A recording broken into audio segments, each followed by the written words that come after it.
and welcome to City Connection, our September 2021 edition of City Connection. And this is your live television program here on public access television, GRTV, Livewire Channel 24. City Connection is the program where you get the opportunity to spend some time with one of your city elected officials, and we get opportunity to be up close and personal. This time we're in a studio with Milinda Ysasi, Second Ward Commissioner. Typically that's Mayor Bliss, but we want to say thanks to Commissioner Ysasi. We had to reschedule because of the Labor Day holiday. So here's how you can take part in the conversation. You can send your questions or comments to cityconnection@grcmc.org. We also have Twitter. It's at GRTV Access. Or you can comment on GRTV's Facebook page. City Connection is a collaboration between Community Media Center, the City of Grand Rapids, and is broadcasting live today, September 13th, here on Community Access Television Channel 24, and live streaming at therapidian.org and GRTV's Facebook page. Again, we do rebroadcast throughout the month, and you can find that on Channel 25. And Commissioner Ysasi, thank you for being here. Yeah, absolutely. I'm happy to be here.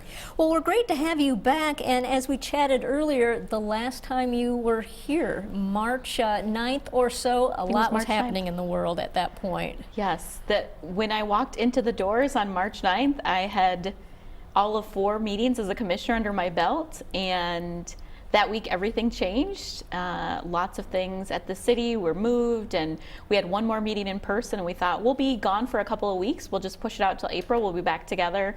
And at this point I've governed more virtually than I have in person. So actually this time being here with you in studio was like a marker for me and a remembrance, so to speak. The COVID pandemic changed our world, and it's not gone back to anything we've ever seen before. This might be a good time just to ask, where are things currently with how is the city operating? What kind of recommendations, any guidelines are out there right now? Yeah, so I think, you know, the city, we've had so many iterations of, we were all virtual. Some people were certainly in the emergency services and public safety. We're still going in person, of course. And you know, gosh, it's probably been now 4 meetings since we've come back, commissioners, into the chambers for our meetings. And, you know, I just want to say kudos to the city staff for making that process pretty, you know, pretty painless during that time, you know, sending us things and being able to meet in person. And going back into the commission chambers, I think, was something that we all wanted to do, but we wanted to make sure that it was done safely. So making sure that, you know, the city manager issued an administrative order sort of a few weeks right before we came back into chambers, requiring all employees to wear masks, to strongly suggest to our visitors to wear masks. And I would say my experience has been people are doing so, understanding why, and just really appreciate those efforts by city manager and our emergency preparedness manager, that's a hard word to say, Allison Veroli, who works in our fire department. And she came on, gosh, maybe 6 months before the pandemic started, and she had spent a lot of time in other communities dealing with, you know, significant emergency situations, whether they were weather related, and or she actually worked in Charlottesville. Virginia. So she has come to us with a great level of experience, and I think putting that into play, you know, getting good guidance from Dr. Adam London has put us in a safe position where people can feel that if they come in, we're going to have this mask guideline and just feel safe coming into City Hall. And if they don't, we also have a variety of services that they can access online. I think we have a very user-friendly website, our 311 system. You know, I know that you know, sometimes people don't want to wait online. They can submit something via our website or the app as well. And, you know, hopefully if people feel, I think we've responded in a really good way without really interrupting services at all. Do you feel that city commission meetings will stay in person?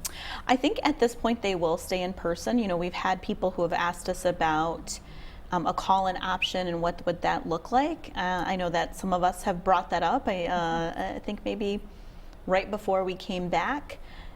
You know, my thought is, what are all the ways that we can say, how could somebody connect with us? Certainly City Commission is sort of, you know, I mean, before I was a commissioner, I would go and you would have events, and sometimes you grab dinner before and you'd connect with people.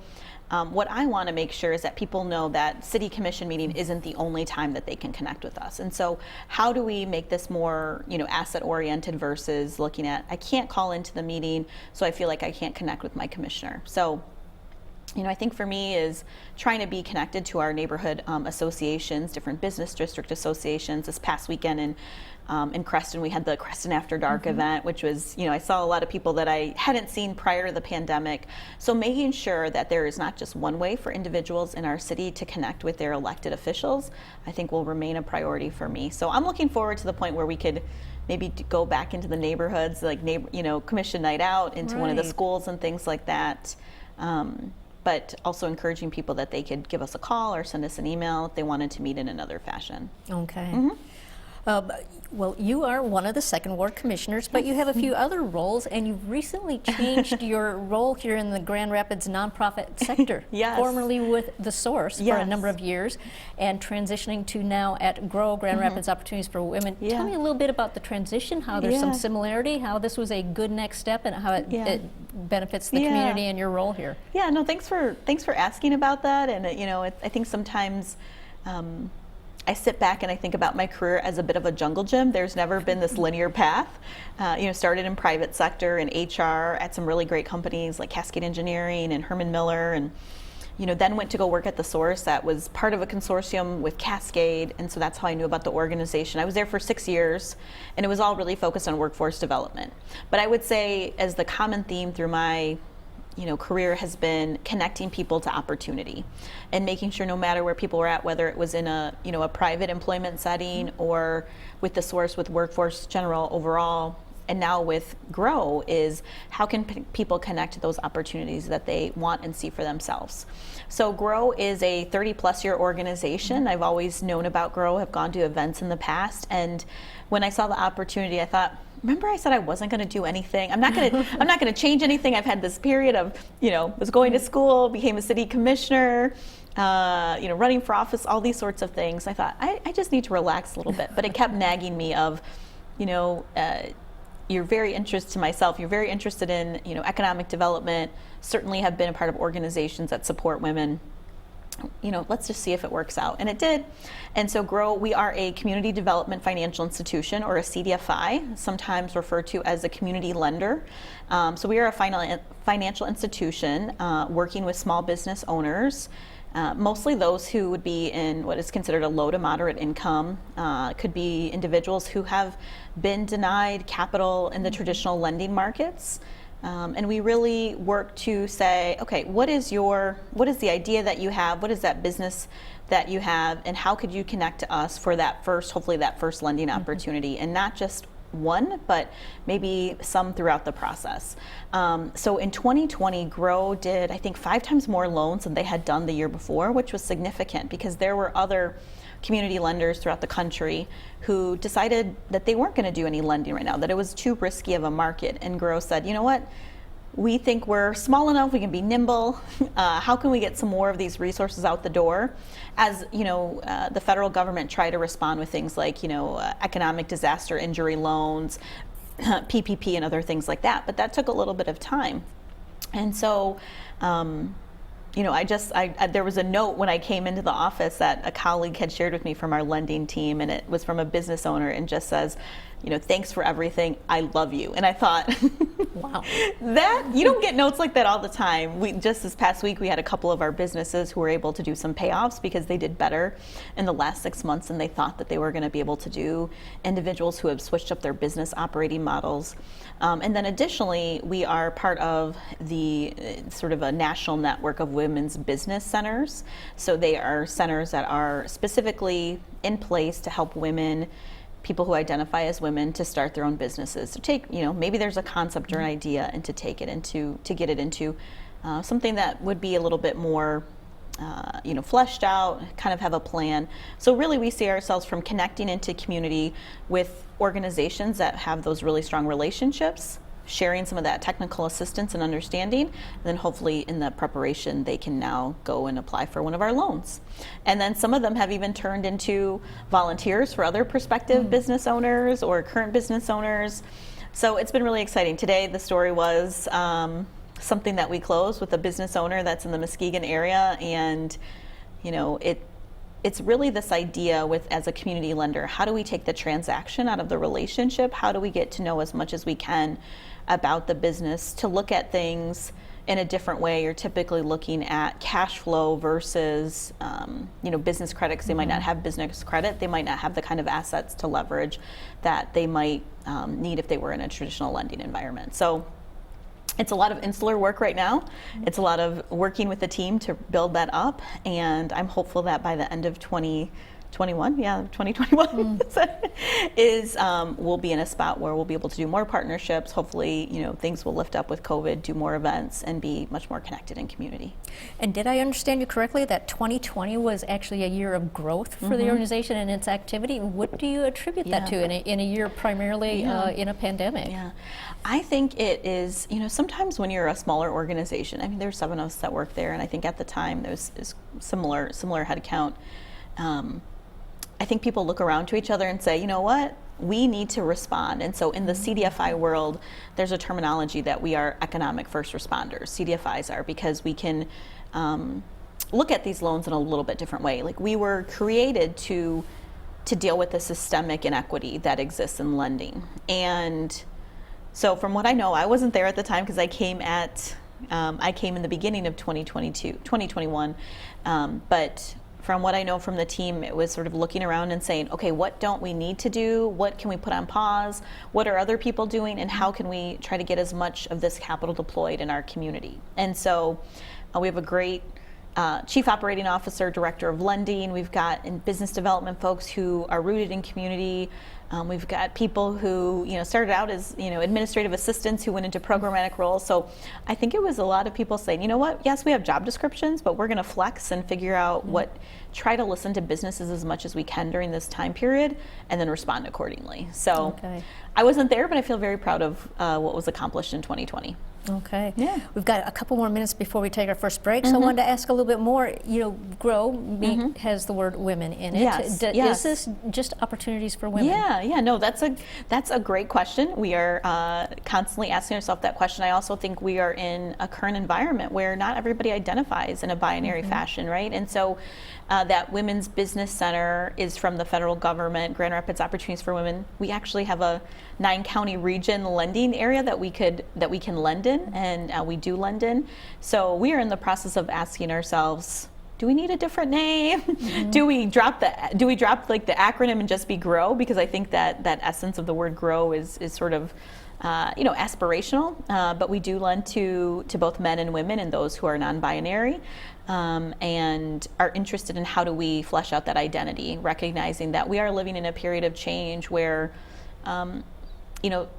I was just connecting with somebody the other day, and they said, I don't see myself, as a woman, but I think that I fit into a lot of these criteria. I've been left out of the traditional lending market, and we're like, please come and connect with us. So we're going to be working with an amazing organization called Soul Design on some of that work, and have a great internal team to continue to share that message, and hopefully that, like we had some folks there was a Black Indigenous People of Color market that the Fulton Street Market held last week when it was raining horribly, and there's going to be another one on October 5th, and so people should check that out. There's going to be a great event on October 15th that we're going to connect with United We Sell. That's going to be at the Deltaplex, Benjamin Robinson. So we're saying to ourselves, how do we connect into things that are already happening? We don't need to go and recreate the wheel. So we're excited to be at those events and to let people get to know a little bit more about us as well. Okay. Well, that brings us to our first break, and this is City Connection on GRTV, Livewire Channel 24.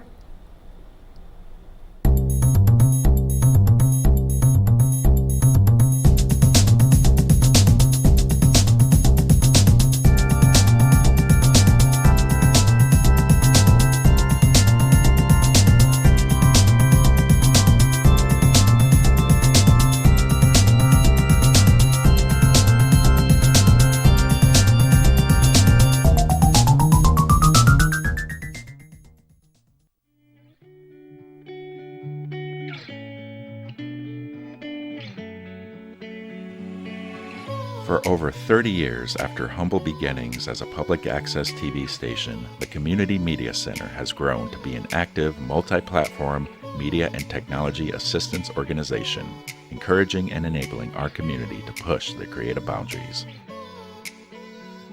We power a variety of resources, including a music-centered community radio station, WYCE, a community venue with stage and screen at Wealthy Theater, citizen-driven journalism with the Rapidian, a web development team empowering local nonprofits, an education department that trains and broadens students' minds, and a free speech public access television studio, GRTV, where it all began. By introducing audiences to new voices and ideas, we enhance community engagement and create connections between artists and audiences, enriching our city's cultural offerings. We empower and collaborate with platforms and resources accessible to all and used by all. Every free democratic society depends on media, accessible to the community and uncensored by government. The Community Media Center continues this work for the media landscape of today and tomorrow. These platforms and services empower our neighbors to tell their stories and explore the richness of culture that Grand Rapids has to offer. Connect, discover, learn, create, and share. The Grand Rapids Community Media Center.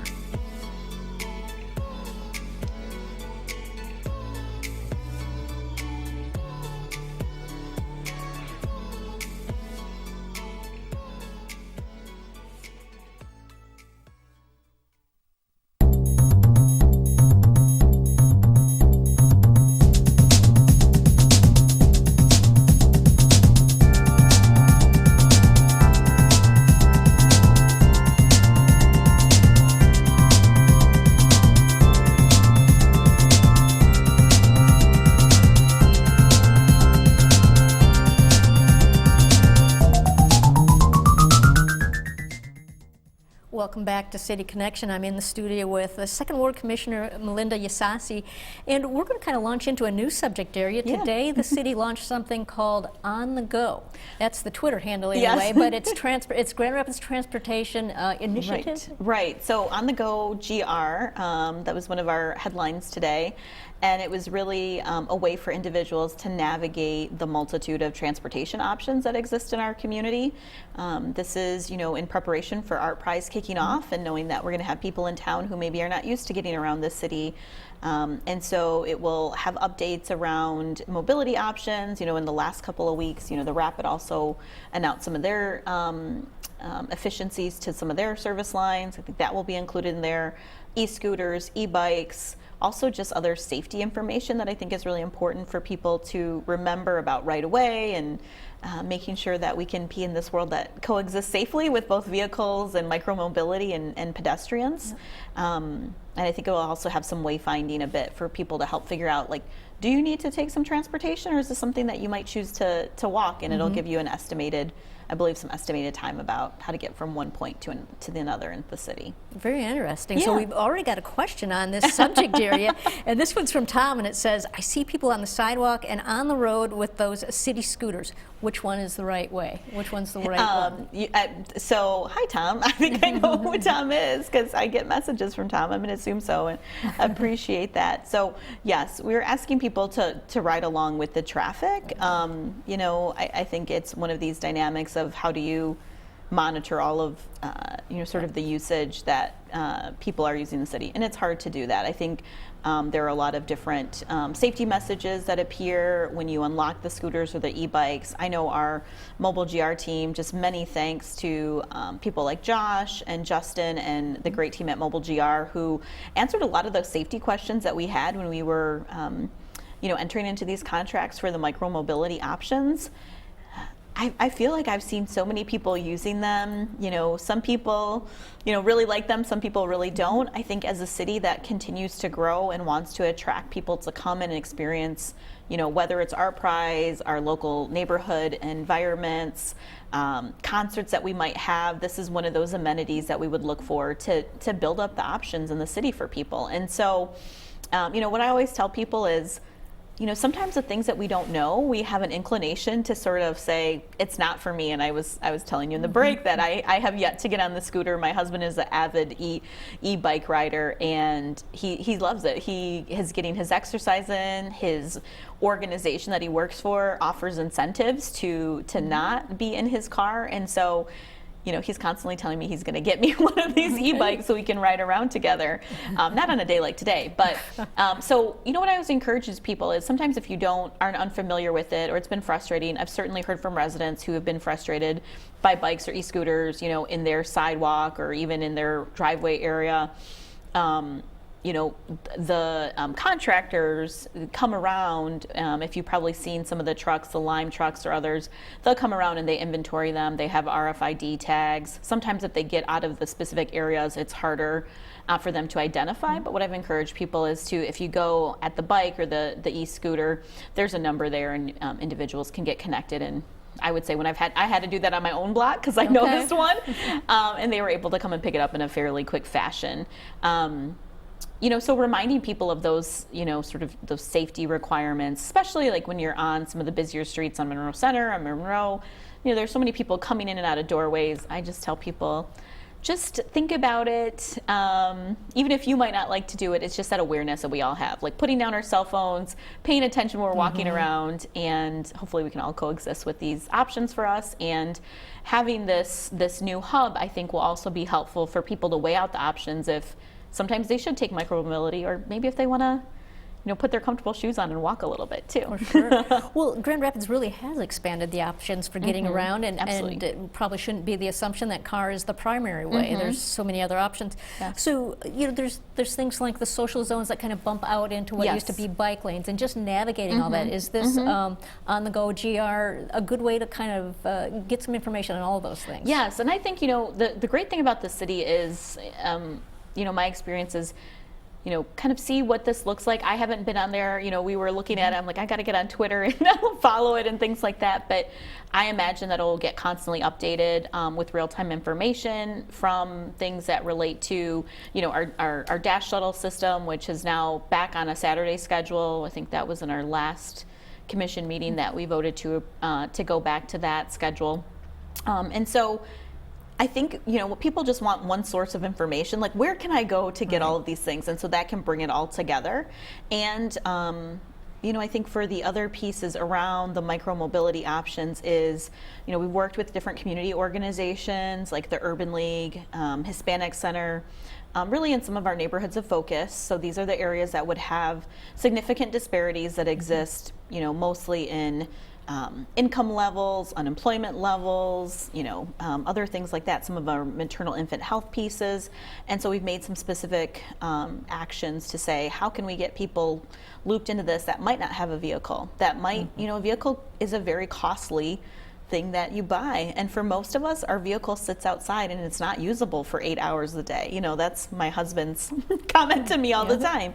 And so we've also tried to be very deliberate in making sure we're connecting with groups that might not have that automatic access. And so you're seeing it not just in the downtown area, but you're seeing it in all parts and all neighborhoods in the city. And I'm very happy to see that is not sort of confined to one district in our community.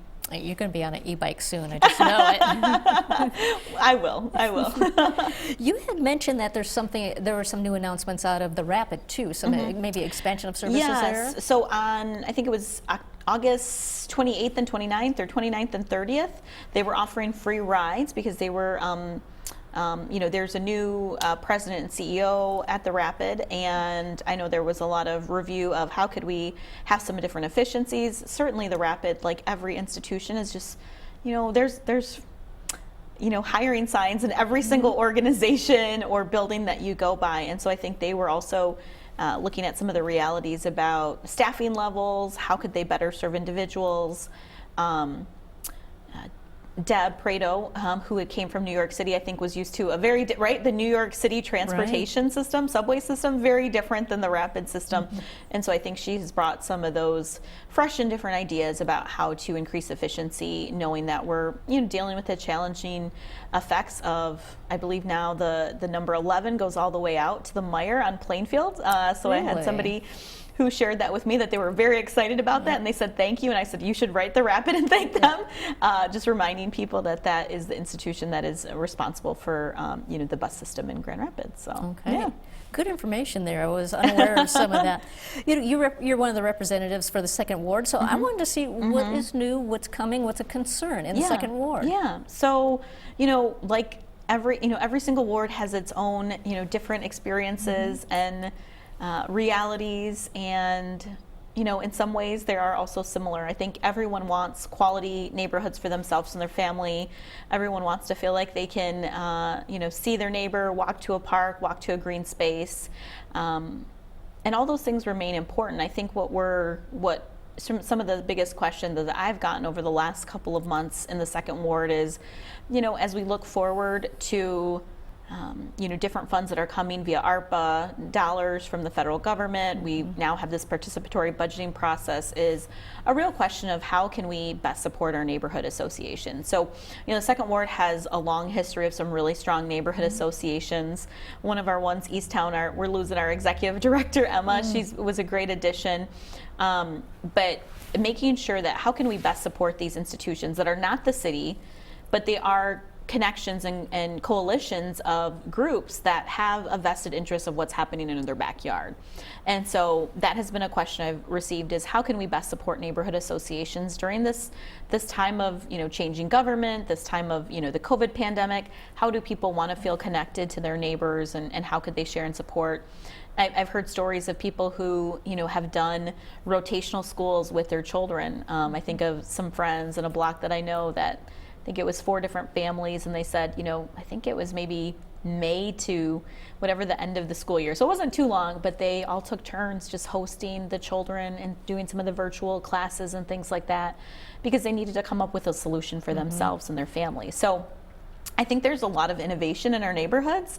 There's a lot of innovation when you start thinking about how can we imagine a community where you don't have to be alone and by yourself, but you could reach next door to your neighbor. Like, our next door neighbors have lived on our block for 40 years. We've lived there for 12, and they're the best neighbors. They, you know, connected with us so many times during the pandemic. And so I think that's one of the big things in the second ward. I think the other piece is the connection to, you know, clean and safe and accessible public spaces. So, you know, one of my favorite places to go during the pandemic was Huff Park, to try to see some birds. And I don't know how to identify them, but, you know, you kind of forget that you're in the city for a minute when you're in Huff Park. You know, across the city, we've made some other investments in reopening parks. So Ken O'Shea Park, not in the second, you know, Ken O'Shea Park, and then Roberto Clemente Park last week, Friday, had some reopening. So I think even though those are not in the second ward, we have seen this desire for people to crave this green space, or to say, I am sick of being in my home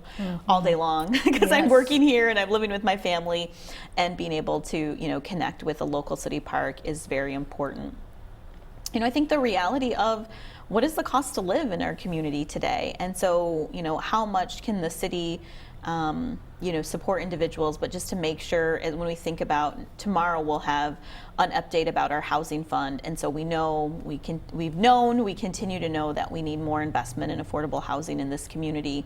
But how are also people connecting to, you know, different opportunities around employment? If employment is not an option, are they connecting to different educational opportunities? So I just had a resident reach out to me about a young person in their life who, you know, doesn't know what to do next, and what is their opportunity for them. You know, this past summer we had the Mayor's 1000 initiative. I'm going to add an extra 0 there, and you know, opportunities for young people to experience employment and to do some exploration. So I think sometimes the issues are pretty broad, but then of course they're the regular, what I would call the bread and butter issues. I have a tree down. We've had some serious storms this past year. You know, Consumers Energy, I think, has been a great community partner in letting us know, and particularly in the second ward, when there's going to be some tree trimming going on, and to make neighbors aware of, you know, that they'll see individuals and you know, caravans of people doing this work, so they can be mindful of what's happening in their neighborhood. So lots of care about outdoor spaces and just supporting one another in the community. Perfect. Well, it's time for our next break, Okay. and we may revisit a little bit more on the second ward. But again, City Connection in studio with Commissioner Ysasi. We'll be right back.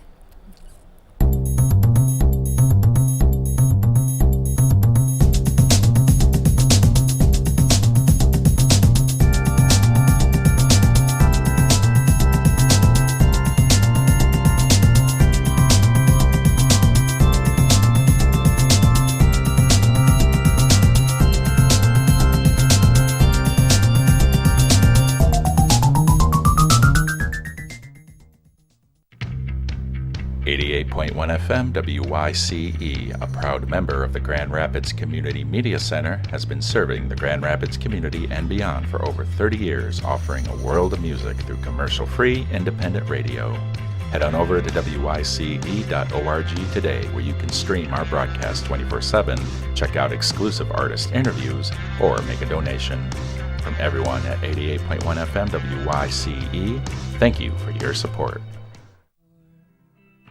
The Wealthy Theater is Grand Rapids' local movie theater and performance center. Since 1998, it has been a host to nationally touring music groups, local theater performances, and a variety of community events. Today, the Wealthy Theater is not only a landmark community treasure with historic significance, but a pioneer in the infusion of technology and traditional theater. Underneath the elegance and classic sensibility that defines Wealthy Theater, there is a matrix of new technologies. The theater is completely digital and outfitted with cameras and microphones for concerts, theater and comedy troupes, speakers and lecturers, and so much more. Experience all that Wealthy Theater has to offer. And bring a friend. Be surprised by the Wealthy Theater.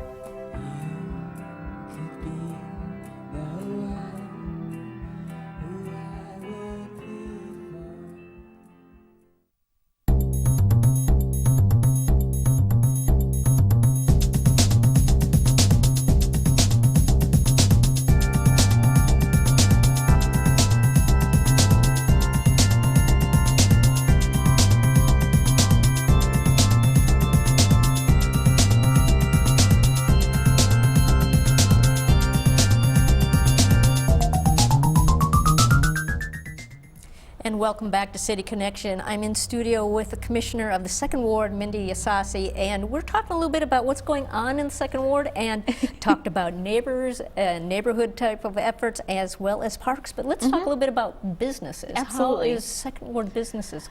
You know, I think that we were talking on the break of that this week is actually Small Business Week. So the U.S. designation, I'm sure the mayor supports of it, but President Biden has also declared it Small Business Week. So with the Small Business Administration, so it's a time to connect, to lift up, and to support the small businesses that exist in our community.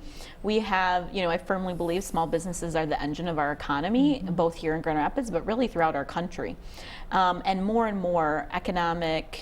those economic opportunities are not necessarily in the traditional corporate environments or 9-to-5s, but people are really thinking about how can they take their skills and ability and turn it into their thing, their solopreneurship, their LLC, whatever it might be. And so this week we're celebrating, which meant I had lunch at Parsley with my team. We got some takeout. But there's been some exciting things, particularly around the Plainfield corridor, which is near and dear to my heart because I live in Creston. But Kingma's Market, I think most people know Kingma's, and I hear stories of people driving from wherever they live to go to Kingma's. But Sparrow's Coffee Shop, expanded right behind there in the building. It's a beautiful little coffee shop, lots of good things, like really nice aesthetics. So encourage people to go there. Switchback, which has biking gear and I probably could go there and get my bike. But they have a wonderful patio now. They've had a coffee shop that they put in during the pandemic. It was planned before, but then it happened during the pandemic. So that's in the Plainfield corridor. Cafe Mamo, I hope I'm saying it right, folks. My husband has been there. I have yet to be there, but they are a little shop just not across the street from City High, and some really some great recipes that I've seen. So their businesses have opened during the pandemic, and I think they've been able to open through hopefully support, like our city's economic development department, organizations like us at Grow, and others that have been there to say there still is opportunity to grow and to start your business or to pivot it during this time. And so during this week, I encourage people who are watching to take some time out and see what is their neighborhood small business. Maybe try something that they've never done before. Some of our tried and trues on Plainfield corridor are, the Reservoir and other places that we know and love. And, I think everybody's anxiously awaiting for Creston Brewery to do their relaunch, opening up under the ownership of Saugatuck Brewing Company. We'll have an item that comes to us at commission tomorrow for that. They're hiring, I know that as well. But there's just a number of folks who have supported one another. And when I look at our different corridors, whether it's uptown or on Plainfield, which has a number of businesses that are new and different right now, the resilience of our business owners during this time has been a real source. So if you can't make it out there, maybe get a gift card from one of them and share it with a friend. And I know it is so appreciated just to have that consistency, especially what we know from our small businesses that are in the retail and restaurant space.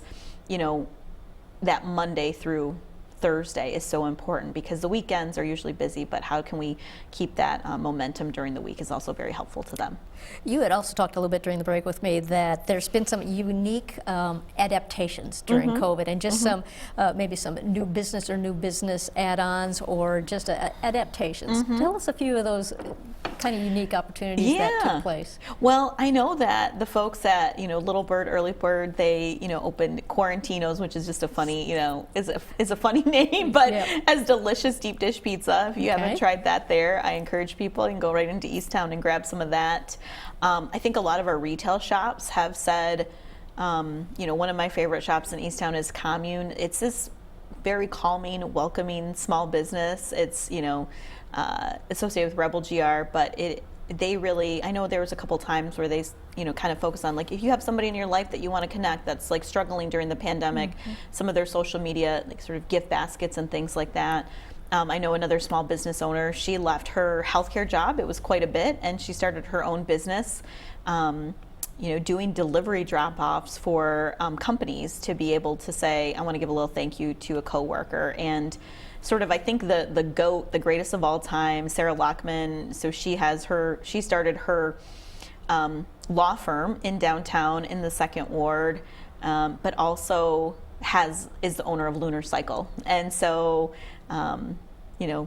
they did things like drag their bikes out into the parking lot, did things so that people could feel comfortable when they couldn't do some of the gym activities and the facilities inside when there were some of those orders. So there have just been, people have hustled, they have thought about what could I do differently. I think some businesses have connected together of like, what are things that we can share? How can we source from one another? Later this month, I'm looking forward to, Shannon Cohen of Shannon Cohen Inc. hosting her Rockstar Women's Brunch.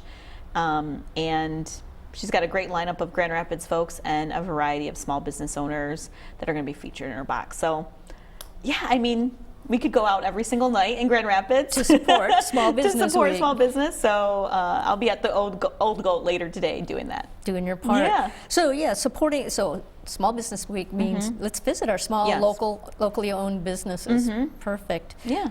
All right, well, a couple other questions I just wanted to bring up, and I don't know if any of these are specific to 2nd Ward, but, well, this one probably not. Okay. The mayor's annual river cleanup. It's kind of a week-long thing now. It ends this Saturday with a little bit of a celebration, but it's kind of on your own schedule. Tell us a little bit about how that works. So, others have probably participated in the past, and in the past it's been sort of a big event. You come on a Saturday, but with COVID restrictions, there still is a need to obviously, clean up our banks, make sure, our outside amenities are beautiful, and even just doing it like as a group, as a friend. I had a few people who said, I'm going to take a group of people, we're going to sign up. So if you go on our city website, you can search, you could do a mayor's cleanup, you can go on our socials, and it's really easy to sign up. You can do it with a group of people, and it's now until September 18th. Okay, so that's Saturday. Weekend. Yeah. And then it's mayors plural because the Grand River runs through a number of communities. So, and I think it's being led by WMAC, West Michigan Environmental Action Council. Yes. Perfect. So still opportunity there, and I think there's a bit of a celebration then on the 18th on Saturday. Yeah, a little bit of a celebration, and certainly I think there's so many ways that people have turned.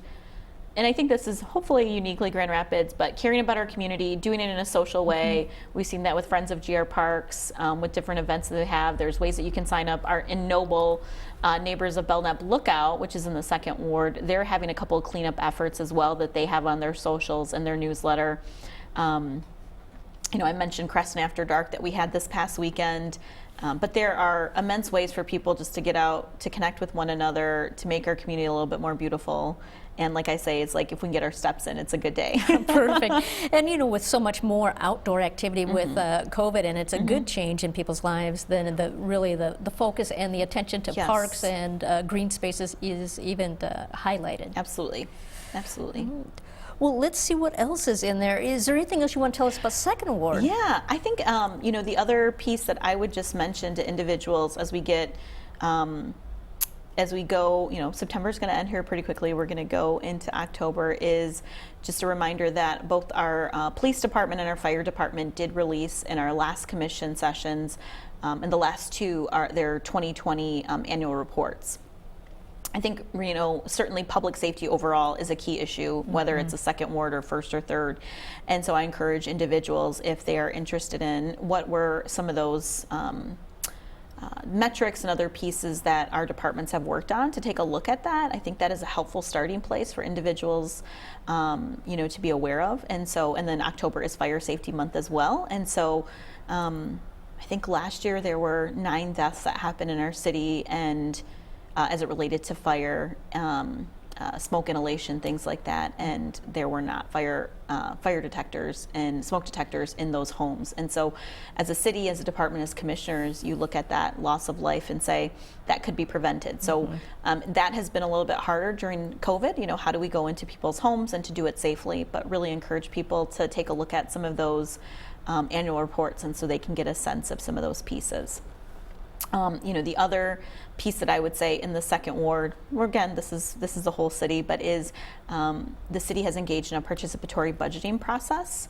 So we have representatives from all 3 wards who are engaged with other city staff to identify a process so we can put out to the community what are the resources, what are the things that you'd like to see with some of these American Rescue Plan dollars. It'll be $2 million that will be part of this process. So it got a little bit of a slow start, mostly because we have to identify people who are willing to do that.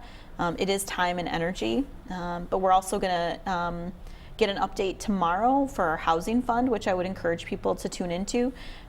This has obviously been, I would say, probably, if not the top priority, one of the top 3 priorities that City Commission has identified is the need for more flexible, affordable housing in this community. And so that's probably a number of, if I look at my inbox, it's probably some of the questions that I get there. And then we'll begin our master planning process as well. So it's now been 20 years. You know, 2002 doesn't seem like that long ago, but it was. Yeah. And so we will start to engage in this master planning process, and we have a diverse group of individuals who will be going through this process to identify what will the future of the city of Grand Rapids look like. And I think we need to be prepared to talk about things as it relates to housing, but also climate resiliency. There was a previous second warder highlighted to me that the city of Duluth, Minnesota is preparing for the emergence of climate change refugees from our coast. And so making sure we're putting in climate change perspectives into any master planning process will be very important for the future as well. Okay. Yeah. Well, we're coming up on that 2-minute mark before the next break, and I'm afraid I'm going to dive in too deep to ask you this question, but just going back to a little bit about housing, and you know, we've all heard that there were moratoriums on evictions, but that has expired. But there were some American Rescue Funds dollars available to help with that in the city, and just sorry to say quickly, but no, I can do it quickly. So Sarah Dollar, CERA, if individuals call 211 or go to the Heart of West Michigan United Way website, they can be connected, and this is for rental and utility assistance. There are different parameters, like most federal programs, state programs. There are different sites that are on the website that people can even drop into, and the Hispanic Center of Western Michigan is also offering the service in Spanish. So far, I believe maybe 11 million, it might be $12 million at this point that have been expended in this community to try to keep people in their homes, and just important to share it. Some people are not aware of these dollars that are available to them.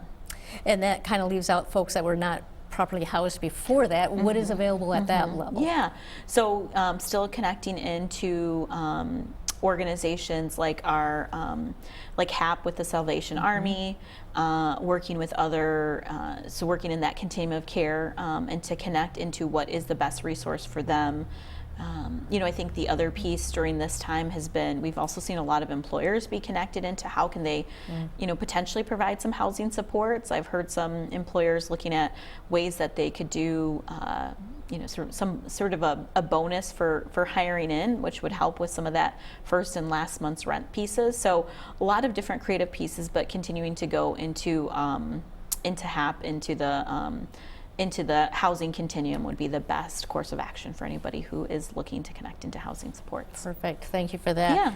We'll take our last break. We'll be back with the last segment right after this. This is City Connection on GRTV's Livewire Channel 24. How do you build a strong local food economy? Meet Chris. Chris is opening Osteria Rosa, a locally sourced Italian restaurant in a building brought back to life by 616 Development.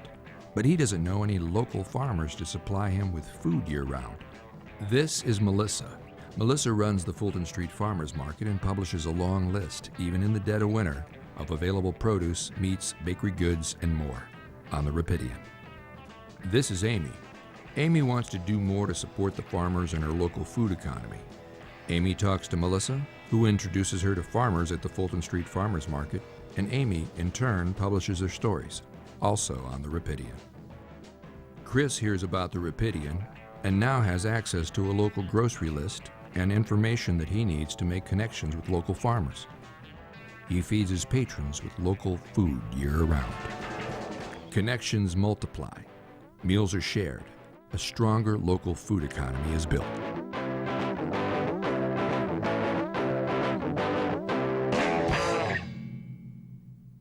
GRTV is a place where you can share your videos with the Grand Rapids community. A place you can share your passion, your opinion, your viewpoint, and your story. We offer low-cost classes on video production, free equipment lending to certified members, and a non-commercial channel for broadcast on cable television in the Grand Rapids area. GRTV is a true free speech forum and will not censor your content. If you're already creating videos and would like to air your show on GRTV, visit grtv.org/shows/submit. To see what equipment we have to offer, check out our equipment page at grtv.org/equipment. And if you're interested in taking our production classes, head to grtv.org/classes.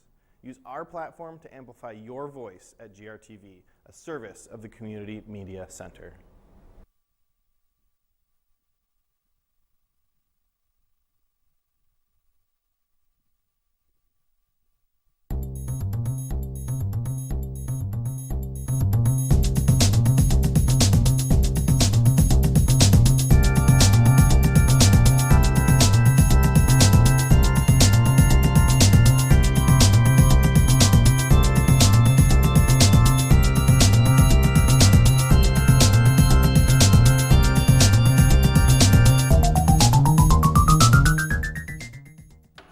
Welcome back to City Connection. In studio with me is Commissioner Ysasi, and we're actually in a period of time where we can take some questions. Okay, sounds good. Here's one for you. This one comes from Rebecca, and it says, I've seen news reports of other cities investing in police budget in mental health and other social services, and is the city of Grand Rapids considering that at all? So we have through our what's called our HOT initiative, so Homeless Outreach Team, which has been connected with police department, fire department, our emergency response team, working in coordination as well with other agencies in the community. And so the homeless outreach team that was last summer is a connection point to say, what are the resources that people need? Do they really need that police intervention? They really need a connection point to somebody who is most likely in social work or in our housing system. I believe we are going to make an investment into those social workers that were working on the HOT team into a higher level of social work, I believe into a master's level experience, which I think will also be beneficiary, just because we're dealing with some really complex issues. You know, it is an intersection of most people are in these situations because, you know, systems have been disinvested in our country. You know, we have, as a country, have put more into correctional things like prisons and things like that. And so this is going back to how can we get to some of the systemic point. So yes, and I hope that we will continue to do that. I think we will certainly see more of that. A number of us on the commission have brought this up as even after, as we go into the next budget cycle process, how do we continue to make this a priority? Because what I believe is it will help us to better respond to the calls for service that we get. So is truly the call that might be coming into dispatch a 911 where we should dispatch a police officer? Is it somebody from a homeless outreach team? Is it somebody from a de-escalation team? What does this look like? And there's a lot of feelings about that, and I think the biggest thing is we can't do it and just say we're going to put it in place and it's going to be wonderful and isn't this a great thing? But working with trusted partners like Arbor Circle has been absolutely key. Making sure we have some coordination and connection points with our county system as well, as it relates to mental health, and that is something that is definitely being worked on, and I know I can think of at least 4 commissioners who have said that that is important to them, and we'd like to see more of that. So a high priority Yes. among the commissioners. All right, this question is somewhat pretty timely. I heard about this today as well. It says, my friend was recently summoned for jury duty and said that the group of jurors he was with were not asked for vaccines, whether they're vaccinated or with masks, and he was in a confined space with a lot of people. Some were coughing. He doesn't know why the city doesn't require more safety measures in that situation. Yeah, so this is probably, I'm guessing, at 61st District Court. So it was a connection point into the county versus the city. And I don't know, but I could certainly ask that question of our friends at 61st District Court, obviously working in connection and coordination as well. So I'm not sure, but certainly we'll take that back to our emergency manager and see, is it sometimes communication? Is it awareness? Is it, people not feeling like they can say something to one another? But we have had a commitment at City Hall to make sure that is the case. Perfect, thank you Yeah. for that, and maybe we'll report back later. Yes. A couple other things on my list I was going to ask you about. We know that police chief has offered he is actually planning his retirement. So what is the search process? Yes. Yeah, so we do. We have a number of people who have announced their retirement after a significant amount of time with our city. I think that's a reflection of us being a wonderful place to work. And Chief Payne, I think it was about almost 3 years in the role.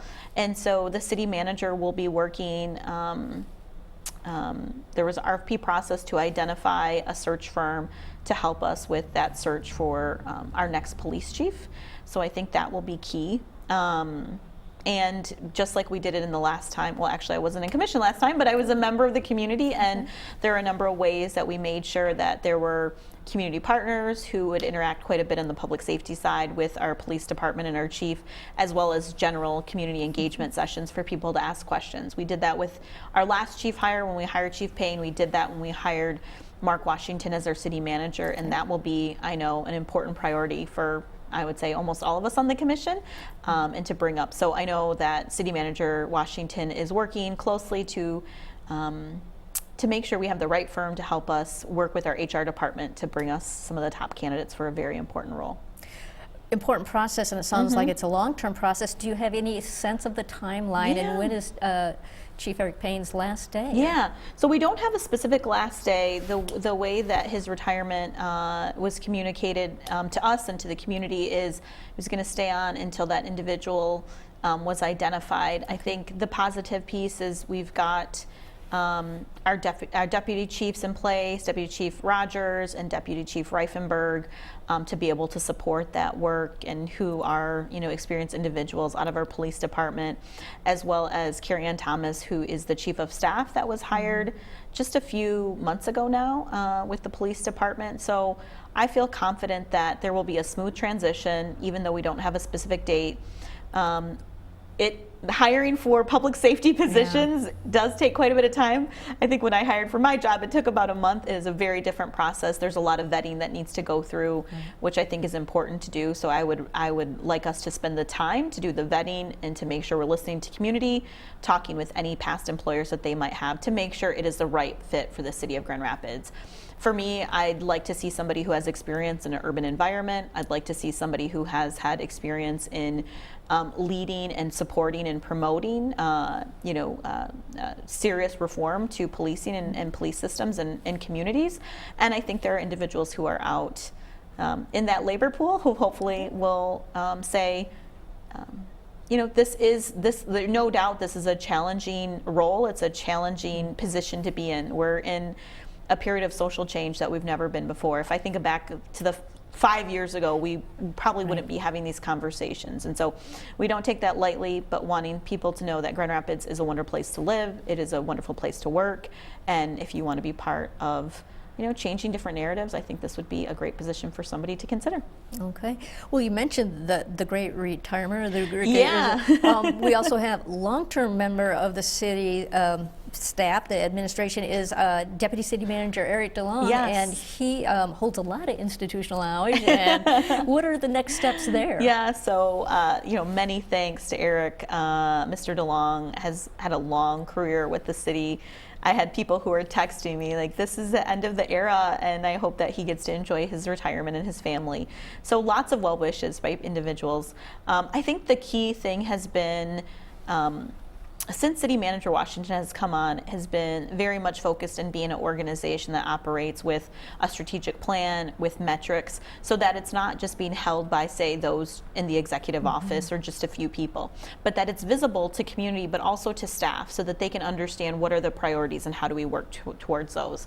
So I think that transition, certainly it won't be, it's not going to just be like, here, closing the door on a very long-standing career. But we've got some excellent people in our executive staff. I think Mark Washington has done a good job of identifying talent. I mentioned a few people earlier, Mobile GR. We've got a great planning director. Many people know Lou Canfield from Development Center, who's now the chief of staff for the city manager. And so I think we'll ensure a smooth transition, and looking forward to a celebration of Eric DeLong and his commitment and contributions to the city. Okay. Any others we haven't touched on? Not that I know of. Nothing never know, breaking. huh? I don't know. I haven't looked at my phone since we've been on break, but I think we are in this period of, probably 5 years ago, I was on the city's civil service board, which is really the HR oversight board, the body that was responsible for things like a compensation study. And at that time, past HR director Mary Beth Jelks told us we need to be prepared. There are going to be people who are leaving this work environment. Certainly in public safety, retirements happen earlier because there is a different kind of wear and tear as it relates to careers like that. But there was an article I was reading today about the great resignation, that people are making choices about what they'd like to do. Some people are opting for, gig economy opportunities. Some are deciding to opt out of the labor market altogether because of the realities of home life, schooling, maybe not feeling comfortable sending children to school.